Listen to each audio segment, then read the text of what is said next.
AITA for texting my roommate's boyfriend because she told me to.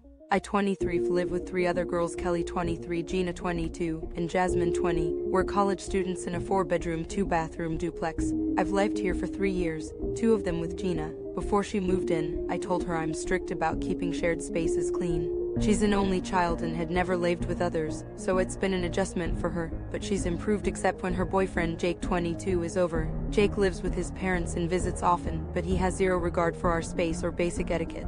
He's left trash around, size minus 13 shoes blocking the doorway, and stained my couch and rug with food. I've asked Gina multiple times to talk to him, but she just gets annoyed with me and says it's not her responsibility. The other roommates agree with my standards, but I'm usually the only one who speaks up. The final straw was one morning when I found our shared bathroom soaked. The floor mats and towels were drenched, the shower curtain was barely hanging, and there was clutter everywhere like Jake showered outside the shower. I couldn't even use the sink without cleaning up first. Then when I went to make breakfast, I found their half-eaten fast food left all over the stove. Frustrated, I threw it out. I texted Gina about this mess, and she told me to bring it up directly with Jake since he did it. So I texted him, explaining that if he couldn't respect our space, he couldn't use anything I owned in the house, which includes most of the living room and kitchen items. He apologized but dismissed it as usual. He responded, "I'll just stay in Gina's room then."